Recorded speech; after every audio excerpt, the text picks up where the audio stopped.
एक तरफ जहां राम मंदिर का प्राण प्रतिष्ठा होने वाला है, पूरे देश भर में इसकी तैयारियां चल रही हैं। अयोध्या की अगर आसपास की बात करूं तो वहां पे भी तैयारियां चल रही हैं, लेकिन एक खास खुशी का माहौल जो है वो सूर्यवंशी परिवारों के बीच में है। कहते हैं ये वही सूर्यवंशी परिवार हैं जो भगवान राम के वंशज कहलाते हैं। आप मेरे पीछे देख सकते हैं, ये वही भगवान राम के वंशज हैं जो अब प्राण प्रतिष्ठा के बाद अयोध्या में पूजित तो वे वैसे कई सैकड़ों सालों से थे, टेंट में उनकी पूजा होती थी, लेकिन अब उनको छत मिलने वाला है। और ये सब जो है उसमें ये डबल खुश इसलिए हैं कि बीते 500 सालों से कहते हैं कि ये एक अपनी प्रण को लेकर, एक अपनी प्रतिज्ञा को लेकर चले आ रहे हैं, और जो अब पूरा हो रहा है और उसकी खुशियाँ 4 गुनी हो जाती हैं। क्या कहेंगे बाबा जी कि आप लोग राम जी के वंशज हैं क्या? हम सब राम के वंशज हैं। भगवान राम 4 भाई थे और चारों भाइयों के 2-2 बेटे थे। तो भगवान राम ने, वैसे तो इस वंश में जो ज्येष्ठ भाई होता था वही राजा होता था, ये नियम था। जेठ स्वाम सेवक लघु भाई, यह दिनकर कुल रीत सुहाई। लेकिन भगवान राम जब अपने अंतिम स्थान को जाने लगे तो अपने भाइयों को बुलाया और सबको, बच्चों को बुलाया। 8 बच्चे थे, सब 2-2 लड़के सबके। तो सब भाइयों ने कहा कि जो कुछ सबसे बड़े हैं इनको राजा बना दिया जाए। लेकिन राम ने कहा नहीं, हमारे ऊपर बीत चुकी है, मैं भोगी हूँ कि जिस समय माँ कैकेयी ने हमको वनवास दिया और संकट आया अयोध्या पर, पिताजी की मृत्यु हुई, अब हम वो नहीं, हम परिवर्तन करेंगे। हम 8 बच्चों में पूरे भाग को 8 भाग में बांट देंगे, क्योंकि महाराजा लोग इसके पहले बहुत प्रतापी हो चुके थे और राज्य का बहुत बड़ा विस्तार कर लिए थे। तो 8 भाग कर दिए।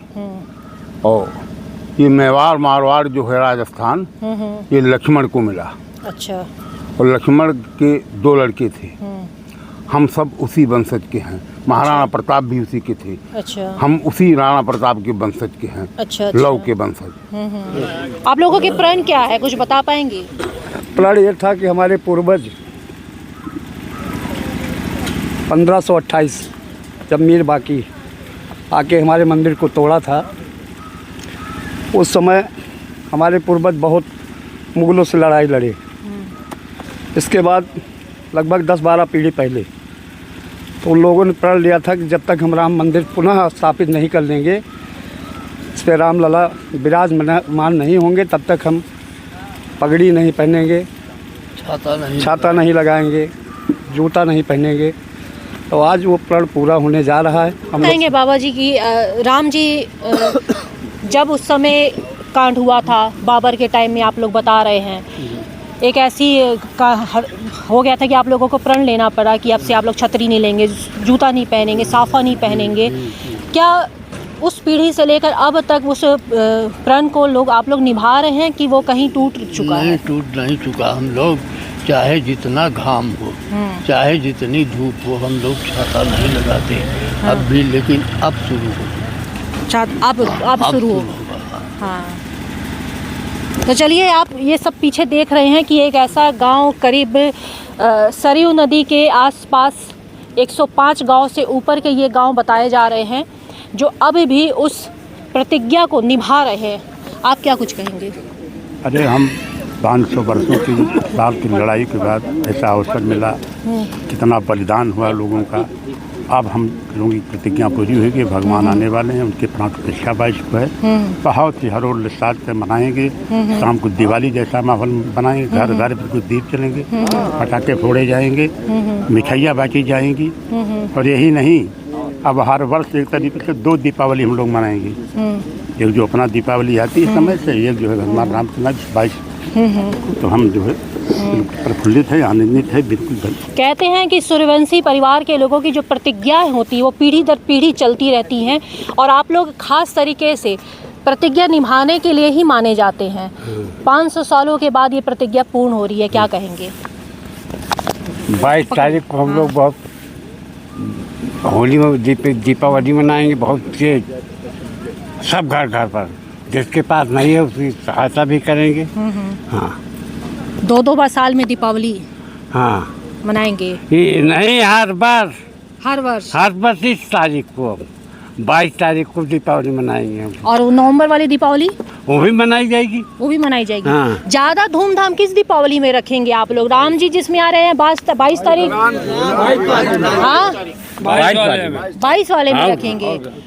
और जो दीपावली वाले, जो नवंबर वाली जो दीपावली होती है उसमें वो अब क्या फीका हो जाएगी उसकी रोशनी? नहीं होगा, वो थोड़ा सा वो हर्षोल्लास नहीं रह जाएगा जो ये 22 मतलब थोड़ी फीकी हो जाएगी। बिल्कुल थोड़ी सी तो 20-22% तो डिस्काउंटिंग होगी। बाकी ये हमारे अयोध्या की मेन दिवाली है। एक तरीके से राम जी हमारे यहाँ स्थापित हो जाएंगे, पूरी तरीके से मंदिर बन जाएगा, तो ये हमारे लिए बहुत बड़ी बात है एक अयोध्या के नागरिक होने के नाते। वनवास काट के अभी आ रहे हो। तो चलिए, एक इनका कहना है कि असली वनवास राम जी का इतने सालों के बाद करीब अब जाके पूरा हो रहा है। वो टेंट से अब वो महल में जा रहे हैं। उनकी स्थापना प्राण प्रतिष्ठा होने वाली है। पूरे देश भर में धूम है, तो वहीं इनमें खुशी की बात और दोगुनी हो जाती है जब इनकी जो प्रतिज्ञा है वो पूरी होती है। जब से श्री राम जी का मंदिर बनकर तैयार हो गया है, अब कुछ ही दिन रह गए हैं जब प्राण प्रतिष्ठा हो जाएगी। और इसके साथ ही, प्राण प्रतिष्ठा के साथ ही, एक वो प्रण जो पिछले 500 सालों से पीढ़ी दर पीढ़ी लोग लेकर चलते आ रहे हैं, वो प्रण भी पूरा हो जाएगा। जी हाँ, मैं बात कर रही हूँ वो सूर्यवंशी परिवारों का, जो राम जी का जब मंदिर निर्माण नहीं हुआ था उसके बाद से ही उन्होंने एक अनोखा प्रण लिया था। और बताया जा रहा है कि 500 सालों से वो प्रण लेकर आज भी चले आ रहे हैं। जो मेरे सामने खड़े हैं ये वही सूर्यवंशी परिवार के, अगर बात करूं राम जी के वंशज हैं तो मैं गलत नहीं होंगी। ठीक कह रही हूँ चाचा जी? आप लोग राम जी के वंशज हैं? राम जी के वंशज है। लव राम जी के लड़के थे, 2 पुत्र थे जी। लव के वंशज हम लोग हैं। अच्छा, लव के वंशज। लव के वंशज हैं जी। तो ऐसा क्या वो प्रण था जो अब प्राण प्रतिष्ठा के साथ ही आपका वो प्रण यह था कि वहाँ पर जब बाबर ने हमला किया था, बाबर के सेनापति मीरबाकी, तो वहाँ पर सराय गांव है अयोध्या से 10-12 किलोमीटर पूरब रोड पर, तो जा रहे थे अपने गुरु के साथ तीर्थ यात्रा में। लेकिन वहाँ युद्ध हो रहा था, वो भी युद्ध में माने गुरु के साथ सब सम्मिलित हुए और वहाँ पर उनको लखावड़ी ईंट लगी, उनका सिर फट गया। साफा से बांध कर लड़े और वो प्रतिज्ञा किया कि जब तक जन्मभूमि पर फिर से हम लोगों का अधिकार नहीं हो जाएगा, सब राम की प्राण प्रतिष्ठा नहीं हो जाएगी, तब तक हम लोग छाता नहीं लगाएंगे, जूता चप्पल नहीं पहनेंगे, मतलब जूता चमड़े वाला जूता। हाँ, तो यही प्रण था। और ये प्रण अब 22 जनवरी को पूरा होने वाला है। मतलब जब भी बारिश अगर हो रही है, तेज धूप में, तो लोग काम चला ही ले। बारिश में भी कभी छाता नहीं? ये वो वाला एक छाता दूसरा होता था। हाँ। वो लगाते थे। अच्छा, मतलब छत्री जो कहते हैं ना कि जो सूर्यवंशी क्षत्रिय वंश को लेकर जो चलते थे, क्षत्रिय परंपरा को कहते हैं कि बहुत ऐश्वर्य, बड़े ठाट बाट में रहते थे, सूट बूट पुराने ज़माने के लोग तो पहना करते थे। अब चीज़ें बदलती रही हैं, तो अब जो सबसे बड़ा ऐश्वर्य है लेदर का जूता और छाता, वो, और इसीलिए बाबूजी ने कपड़े का जूता पहन रखा है। अब इसके बाद प्राण प्रतिष्ठा के बाद प्राण प्रतिष्ठा जो हो गया, प्रतिज्ञा पूरा हो जाएगा हमारे पूर्वजों का। हम लोग फिर अपने आ जाएंगे पहले वाले इसमें। लव के वंशज हम लोग हैं। और यहाँ 105 गांव है। सरजू नदी के उत्तर पार 52-53 गांव है। और इतना ही उस अयोध्या के किनारे है। मतलब जो सरयू नदी बहती है दोनों तरफ में मिलाकर 105 गांव 105 गांव है जो आज भी वो प्रतिष्ठा को लेकर आज भी चल रहे हैं। और लव के वंशज हैं हम लोग और वो प्रण निभा रहे हैं। अब ईश्वर चाह रहे हैं तो ईश्वर चाह रहे हैं। Engineer R.D. सिंह, आपके लिए कितना आसान, क्योंकि इतना ऐश्वर्य है और उसमें आप छाता उता नहीं लेके चल रहे हैं, अब तो काफ़ी सुविधाएं हैं, कैसे इतने सालों से अब तक आप लोग प्रण को निभा रहे हैं? हमारे पूर्वजों ने उस समय ये प्रण लिया था कि हम लोग जब तक राम जन्मभूमि पर पुनः प्राण प्रतिष्ठा नहीं हो जाएगी तो हम लोग छाता और चमड़े का जूता हम लोग नहीं पहनेंगे। उस समय अक्सर जो है लोग चमड़े का जूता ही पहना करते थे। उन्हीं की प्रतिज्ञाओं के अनुसार हम लोग 500 साल से पीढ़ी दर पीढ़ी लोग जो है उस वचन का, उस प्रतिज्ञा का हम लोग पालन करते चले आ रहे थे। और हम लोग भी छाता नहीं देते थे, हम लोग कपड़े का जूता जो है पहनते थे।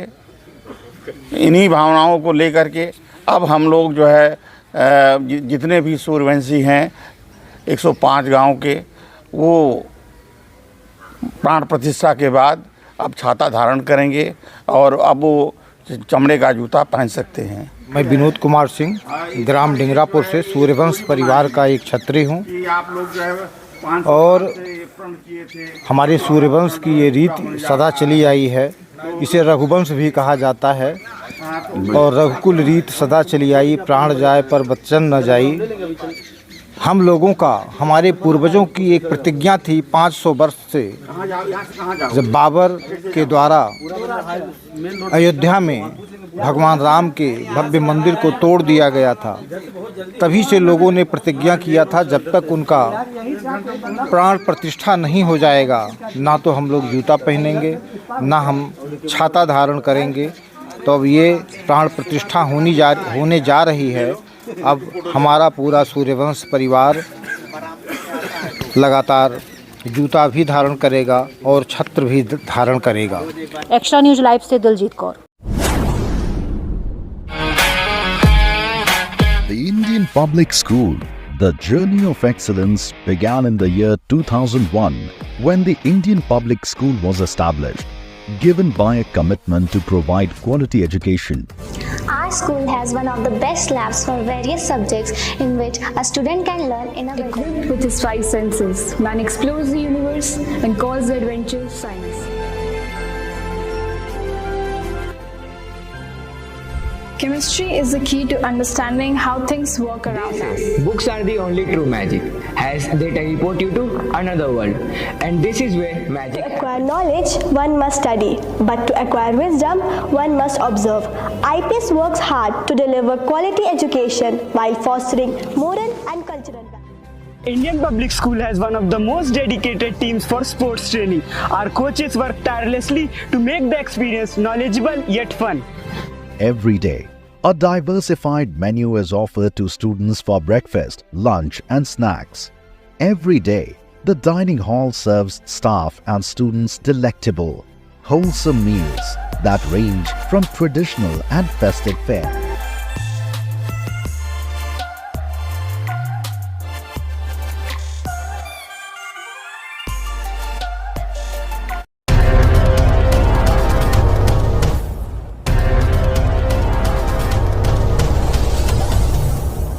Good morning friends, my name is Nitin Singh. I am from KIPM College of Engineering and Gita Gorakhpur. I want to tell you guys that now our college, KIPM College, is now NBA accredited in whole Purvanchal.